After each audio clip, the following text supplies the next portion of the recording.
Yo, what's going on guys, XpertFusion here, and today we are going to be ranking all 8 6v6 multiplayer maps in Call of Duty Black Ops Cold War from worst to best. So of course, these are map rankings, meaning it is definitely going to be a very subjective ranking. Maps in general are very subjective because there's some map designs you might absolutely love, while others might absolutely hate, and vice versa. Some people might like when a map flows a little slower, some people might like when it flows a little faster. For me specifically, I am much more under the boat where I prefer a map to be very fast, but not too fast to the point where the spawns are kind of wanky. I like when they're just fast enough, kind of like a Nuketown style map, but just because it's big doesn't mean it's bad automatically. They can flow very well even if they're big. I don't like when there's too many flank routes because then that creates too much randomness. Overall, I just like a solid competitive feeling map that plays well, and I also care a lot about how they look. The look is actually a big part in these maps, not just for overall like visibility, but even just aesthetic wise. Just a nice looking map will definitely help it out a little bit. It's not nearly as important as to how the maps flow in terms of gameplay, but it's still a little bit important. Of course, I'm only going to be ranking the 6v6 maps, therefore not talking about the fireteam maps and not talking about the combined arm variations of Cartel, Armada, and Crossroads, but all three of those maps do have their own 6v6 variations that we will be ranking in today's video. Of course, we're going to get more maps down the line. This is just ranking the launch maps, so there's just 8 of them, and let's get into this. Coming in last place, you probably all saw this coming. It's gotta be Miami. So I don't hate Miami. I don't think any of these maps are necessarily bad, but Miami is gotta be the worst out of all of them. I mean, I couldn't even get a lobby on Miami, so the gameplay in the background you're seeing is actually against bots. I went to get gameplay for all the maps, and I just could not find a lobby on Miami. Nobody was voting for it. So of course I had to do this. Only this gameplay is against bots. All the other maps I was able to find lobbies. But Miami is just not a very good map because of the simple fact that it's just too big for 6v6. I think this map would actually play relatively well in combined arms 12v12. I don't know why they don't put it in there. I guess because they don't have vehicles on Miami, so they're like, oh, we just shouldn't do it. But I really think it could possibly work. 6v6 just isn't too great on this. Now, it's pretty fun on VIP Escort and S&D because on those game modes, it doesn't really matter how well the map flows or how big the map is because it's just, there's no respawning, right? But the map itself isn't badly designed. I actually think the layout is okay. It's just the fact that the layout is just too expanded upon, and especially the back areas, they're way too large, which allows for players to just kind of camp around the outskirts way too much. And usually when you get into lobbies on this map, you're barely getting any kills because there's just nobody moving. Now, if all players were, active and moved around, we'd be all right. But we know the COD community, they don't really move around much, so this map ends up being really slow and kind of turns into a bit of a slog fest. So that's why most people don't like Miami. But actually, I've had a couple games where people were moving and it could actually be a little bit of fun, but most of the time it's not. This map is definitely the worst in the game, but I still don't think it's terrible. I just think it's not a good map. Coming number 7th spot, I've got Cartel, which Cartel actually has a 12v12 variation, but it's actually the same exact map, just with 12v12, and it has like the dirt bikes. So this map I think actually works well in 12v12. I actually enjoy it there. I don't really like it in 6v6 that much. Now again, it's not bad. It's definitely not bad. It's honestly not even like close to being. I feel like it's very much in the middle. This is where we start to get to the maps where I feel like they're not even bad anymore, not even close to being bad. Like at least Miami's close to being bad. This isn't even close to being bad. This is more just the meh category, like it's just okay. I think the biggest problem with this map is obviously the grass and the visibility as a whole. It is very hard to see people across this map. I don't know what it is about these green colors in this game, but for some reason the green color scheme just does not work. Like on other maps I can see people pretty easily, like Moscow for example, because it has a nicer color palette, so it's easier to see people. But with the greens and the yellows that you see in this map, it's just not easy to see people across the map, and the textures usually don't load in very well on it.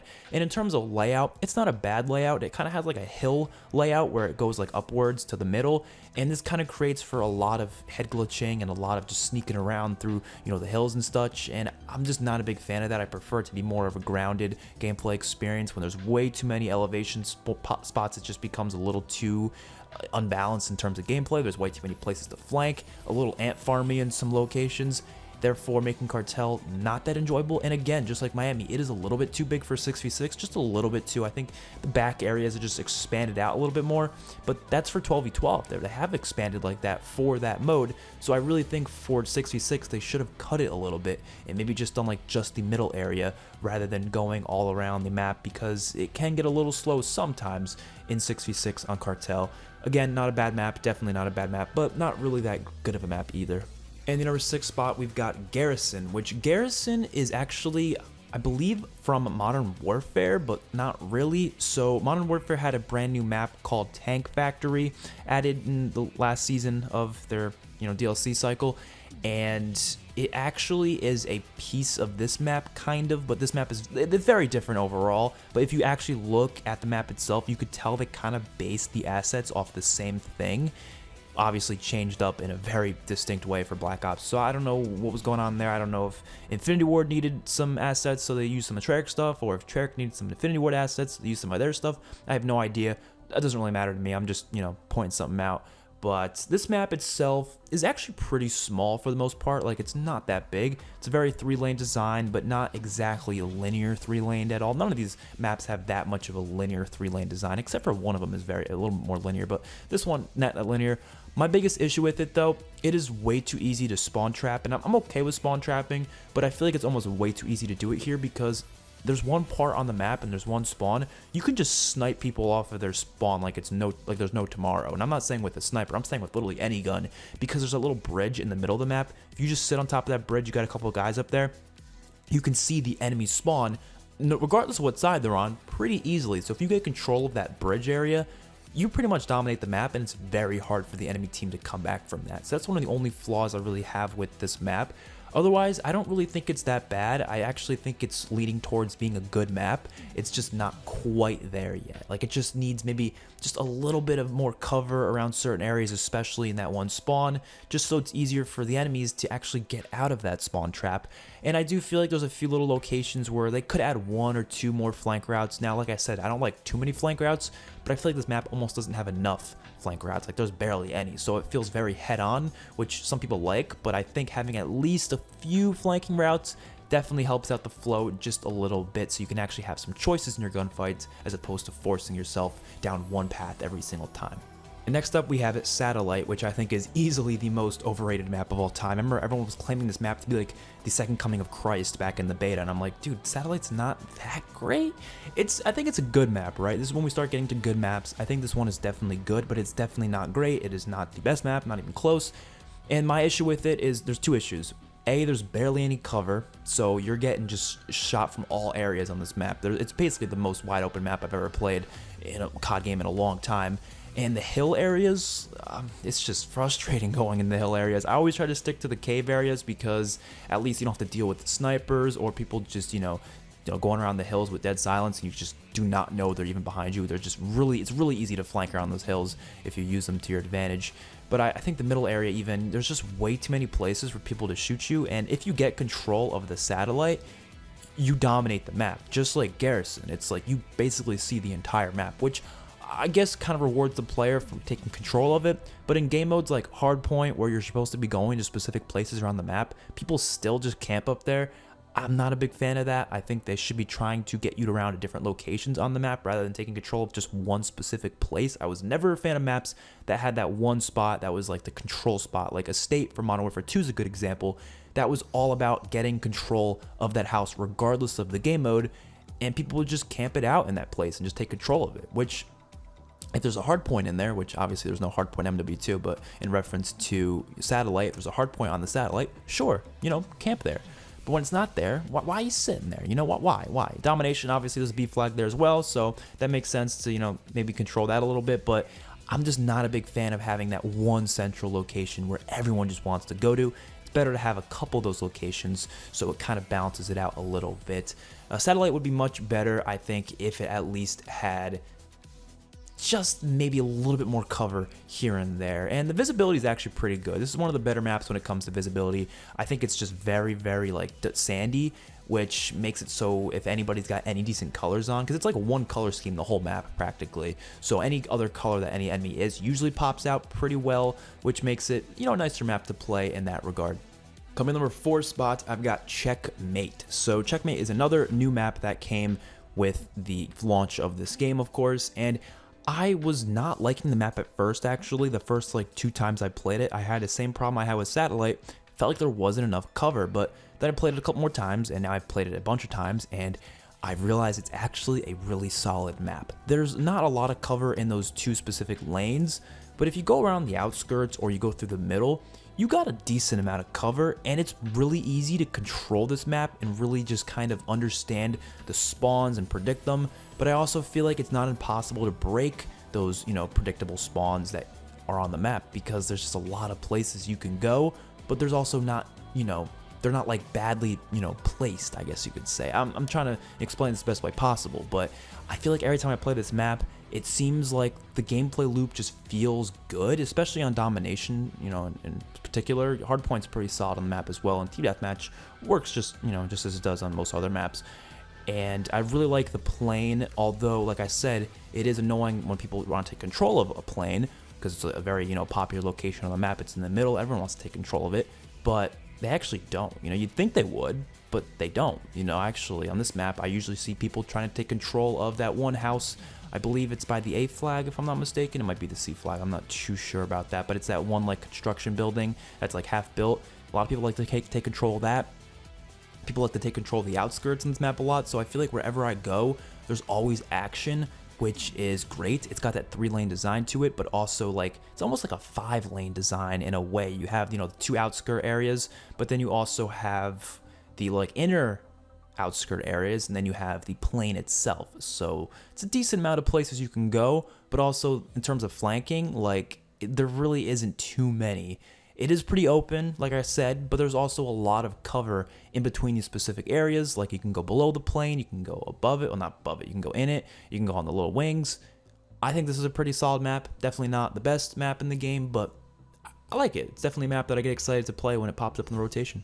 And the number 3 spot, I've got Crossroads Strike. So the 2 different combined arms maps, obviously there's 3 of them, but 2 of them, actually the big ones, have really small versions of themselves put into this game, and I love both of them. So of course the other one will be a little bit later on in the list, but Crossroads Strike, I remember the first time playing it, I was like really hoping it would actually be good, because I know Crossroads, the original one from Combined Arms, not a big fan of, but in this 6v6 version of it, it's really good. So it's small, so small already gets people excited. They already love it. I know most people already love this map. It's one of the favorite maps in the game from what I've heard, just because it's small, but it's not the only reason it's good. It also has a pretty solid layout to it. It's an interesting layout. It kind of reminds me of the map Urban from Advanced Warfare. If you guys remember that map, it was actually a DLC map in that game.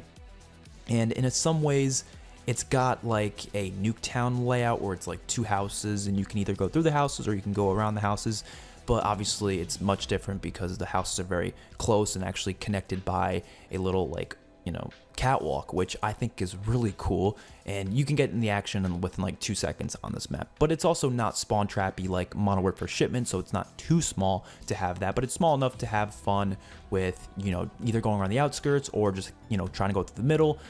And it's a blast. I've got a ton of kills playing on this map. The only problem with this map, as well as Armada Strike, which again we'll get to later, is the chopper gunner sort of pathing is a little messed up. It's kind of glitched, so it paths you through what the combined arms map would be, so it takes you completely away from being able to even shoot anyone, because it takes you like far away, which is a problem. Hopefully they fix that at some point, because it's a little bit annoying, but it is what it is. They might have actually fixed it by now. This was something I experienced like 3 days ago, so maybe they fixed it by now. I have no idea. Hopefully they have. But as I said, small maps are always going to be more enjoyable than bigger maps, in my opinion, just because they're going to be faster. You can be able to get back in the action quicker, but you have to nail the spawns, you have to nail the flow, and then it will work. That's why Modern Warfare Shipment did not work, in my opinion, because the spawns were all over the place. I know that map can be sometimes fun if you really just completely control those spawns like there's no tomorrow, but the spawns are just so incredibly unpredictable, it's not become fun anymore. These spawns are still predictable because the map at least gives you some breathing room, therefore making it a pretty solid map. So I've been seeing a lot of hate on Armada Strike, and I really don't know why. I mean, I love Armada from Combined Arms as well, but this variation of it is great. I mean, first of all, it's 3-laned, it's linear, which a lot of people might not like that. I think that's fine. I don't want every map to be like that, of course, but every now and then having a map like that, I'm completely fine with it. Kind of reminds me of a map like Hijacked, not just because it's on a boat, but even just in the layout where it lets you go kind of beneath, but also, you know, through. And I really enjoy how they kind of changed it from its original version by adding that little on the right side, if you're, well, it depends what side you're looking at, but the one side that's elevated a little bit and the other side is a little bit lower, so the lanes are kind of different. They're not the same exact lane, because I would agree if it was the same exact lane that could get a little bit stale, but having that different lane there, you get a different perspective on the map. But the other side might be a little bit safer in some instances. It really depends where the people are. And then taking control of that middle area isn't necessarily everyone's, you know, go-to place, because there's also a lot of other places you can go, like below. You can jump down into the water and go through there, and you can use the little zip line to get back up. I really like that. I really like how that works with the map. It's not the safest place because people will shoot you from above, but it's still a viable option. They give you a lot of options to get across to the other side of the boat, and to me, it plays really damn well. Just not too many options, so you do have a lot of those head-on-head gunfights, but you still can flank people and get behind them and take them out from behind. Of course, the map looks awesome. It's a goddamn boat. I mean, I love Armada, you know, 12v12 just because of the fact that they're on 3 boats with zip lines. It's already awesome in its own right. But just taking the middle boat, I thought that would have been a great idea right when I saw the map in the first place. I'm really glad they went with it, because this is practically USS Texas from World War II, but it's done right. I didn't like that map too much because I felt like the middle area was way too cluttered, but this doesn't have that problem. The middle area isn't cluttered. The middle area is actually very well balanced. The way you get from one side to the map to the other, it makes sense. And every time I play this map, I feel like it just plays incredibly well, especially on domination. It is my second favorite map in this game. And the best map in Black Ops Cold War's multiplayer, to me, is Moscow. So the only issue I have with Moscow, I do feel like they could cut the back areas a little bit, just so the spawning, you know, kind of gets you into the action a little bit quicker. But I feel like this map is almost perfect in terms of pacing. Like, it's not too fast and it's not too slow either. So if you aren't a fan of slow-paced maps, but you also aren't a fan of the fast-paced maps, this probably has the best mix of the two. Like, there's certain areas of the map that are really fast and it's just like in-your-face action, but then there's other areas that are kind of peaceful and you can kind of just, you know, methodically go through and, you know, try to flank, because the flank routes are pretty long. You know, they're there, but they're long. It's a solid 3-lane design. Like I said, I love those designs as long as they're not too linear, and these ones aren't too linear. They give you some variety in terms of the different lanes. The one lane by the buses and on the road has really long lines of sight, so it's really good for snipers or long ARs. And the other side's a little bit closer, so you can use SMGs a little more effectively. It gives you variety, it gives you options, and I love this map for that. And yeah, I gotta say, it's my favorite map in the game. It was my favorite map in the alpha, my favorite map in the beta, and it is still my favorite map in the game. I feel like it just has the most variety in gameplay, but it's also got probably the best just flow overall, and it works in just about every mode I've played so far on it. I haven't had a bad match on it yet, so I really do hope they do some more maps like this. But in terms of the look, it's not the most interesting map out there, but it's still pretty cool. I mean, it's Moscow. Moscow's pretty cool. The one area with the sunset kind of beaming on you is pretty nice, or it's the sunrise. I can't tell. It still looks pretty nice. So I like a lot of the map looks. I didn't really mention them too much in this video because I like basically all of them. You know, other than a couple of visibility problems on Cartel, all the other maps look pretty nice. So I don't really have much of an issue with how they look at all. So hopefully you all enjoyed the video. Let me know your ranking of all the Black Ops Cold War maps in the comment section down below. And maybe I'll do an updated version of this when we get all the DLC maps throughout the season. Probably not, because we're going to get a lot of DLC maps, I feel like. But yeah, hopefully you guys enjoyed the video. I'll see you in the next one. Peace out.